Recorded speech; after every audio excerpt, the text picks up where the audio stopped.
வணக்கம். யோசிச்சு பாருங்க, ஒரு பெரிய ஹார்ட் சர்ஜரியோட வெற்றி ஹைடெக் மிஷின்ல மட்டும் இல்லாம ஒரு சிம்பிளான பாட்டுல கூட இருக்குன்னு சொன்னா நம்புவீங்களா? ஆமாங்க, இன்னைக்கு நாம அத பத்தி தான் பார்க்க போறோம். மியூசிக் எப்படி ஒரு பவர்ஃபுல் மெடிக்கல் டூலா மாறி பேஷண்ட்ஸோட உயிரையே காப்பாத்த உதவுதுன்னு பார்க்கலாம். முதல்ல இந்த பிரச்சனையோட ஆழத்தை நம்ம புரிஞ்சுக்கணும். அதுக்கு ஒரு முக்கியமான இதய அறுவை சிகிச்சைக்கு முன்னாடி ஒரு நோயாளி எப்படி ஃபீல் பண்ணுவாங்கன்னு கொஞ்சம் கற்பனை பண்ணி பாருங்க. பயம், பயங்கரமான பதட்டம், நாளைக்கு என்ன நடக்குமோன்னு ஒரு நிச்சயமற்ற தன்மை. இது வெறும் மனசு சம்பந்தப்பட்ட விஷயம் மட்டும் இல்லைங்க, இதுக்கு மேலேயும் இருக்கு. சோ நம்மளோட முதல் பகுதிக்குள்ள போலாம். பதட்டமான இதயம். ஆபரேஷன் தியேட்டருக்குள்ள நோயாளி போறதுக்கு ரொம்ப முன்னாடியே நர்சஸ் ஒரு பெரிய சவாலை ஃபேஸ் பண்றாங்க. அது என்ன சவால்? வாங்க பார்க்கலாம். நம்ம நிறைய பேர் நினைக்கிற மாதிரி இது வெறும் டென்ஷன் கிடையாது, இது உடம்புலயே மாற்றங்களை ஏற்படுத்துற ஒரு விஷயம். இதயம் படபடன்னு அடிச்சுக்கும், பிளட் பிரஷர் ஏகுரும், உடம்புல கார்டிசால் அப்படிங்கிற ஸ்ட்ரெஸ் ஹார்மோன் அதிகமாகும். இப்போ யோசிச்சு பாருங்க, இந்த நிலைமையில சர்ஜரி பண்ணா அதோட வெற்றி வாய்ப்பு எப்படி இருக்கும்? அது ஒரு பெரிய கேள்விக்குறிதான் இல்லையா? சரி, அப்போ இதுக்கு என்னதான் தீர்வு? இன்னும் நிறைய மருந்துகளை கொடுத்து அவங்கள மயக்க நிலையில வைக்கிறதா? இல்லவே இல்ல. இங்கதான் ஒரு ஆச்சரியமான, மருந்துகளே இல்லாத ஒரு தீர்வு வருது. அது என்ன தெரியுமோ? அதுதான் இசை. இப்ப இந்த ரெண்டையும் ஒப்பிட்டு பாருங்களேன். ஒரு பக்கம் பதட்டத்தை குறைக்க கொடுக்கற மயக்க மருந்துகள். ஆமா, அது பதட்டத்தை குறைக்கும், ஆனா அதுக்குன்னு சில பக்க விளைவுகள் இருக்கு. நோயாளி ரொம்ப மயக்க நிலைக்கு போயிடலாம். இன்னொரு பக்கம் பாருங்க, இசை. எந்த பக்க விளைவும் கிடையாது, நோயாளி நல்லா தெளிவாவே இருப்பாங்க, ஆனா மனசு மட்டும் அமைதியா இருக்கும். இந்த ஒப்பீடு தான் நர்சிங் துறையில ஒரு புது வழியையே திறந்து விட்டிருக்கு.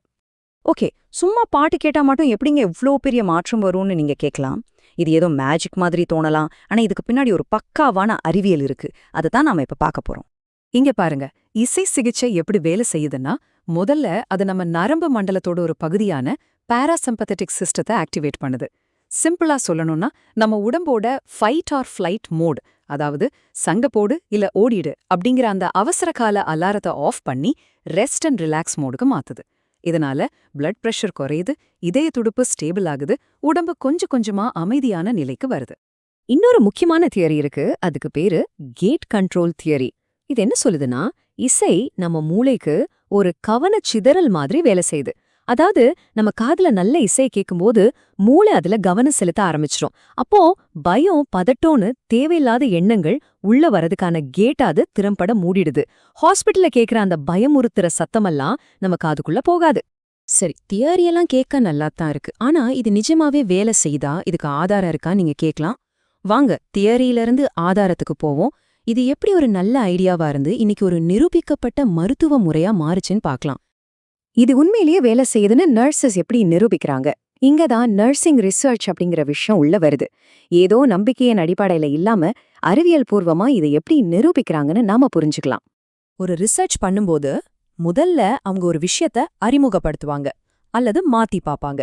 அதுக்கு பேரு சுயாதீன மாறி. நம்ம விஷயத்துல அதுதான் நோயாளிகளுக்கு கொடுக்கப்படுற இசை சிகிச்சை. அடுத்து அந்த இசை சிகிச்சையால என்ன விளைவு ஏற்படுச்சுன்னு அளந்து பாப்பாங்க. அதுக்கு பேரு சார்பு மாறி. இங்க அது என்னன்னா நோயாளியோட பதட்ட நிலை. சோ சிம்பிளா சொல்லணும்னா, இசை நோயாளியோட பதட்டத்தை குறைக்கிறதான்னு தான் அவங்க செக் பண்றாங்க. சோ ஆராய்ச்சியாளர்களோட கணிப்பு, அதாவது அவங்களோட ஆராய்ச்சி கருதுகோள் என்னவா இருக்கும்? ரொம்ப சிம்பிள்.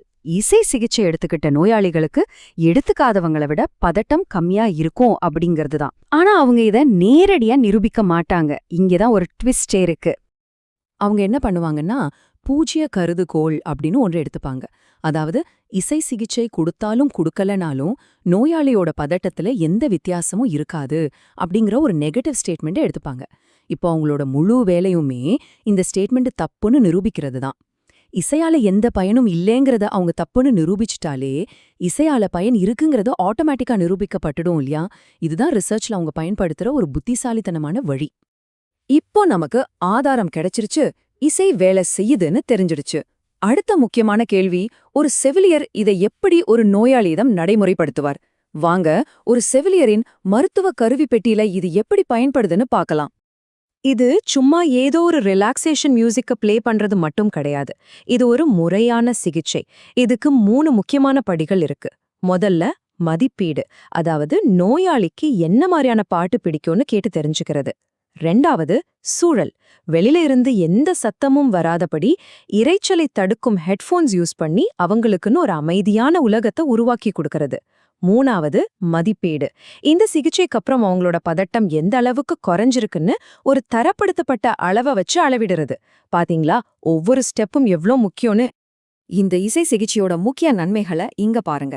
இது அறுவை சிகிச்சைக்கு முன்னாடி ரத்த அழுத்தம், இதய துடிப்ப எல்லாத்தையும் நிலையா வச்சுக்க உதவுது.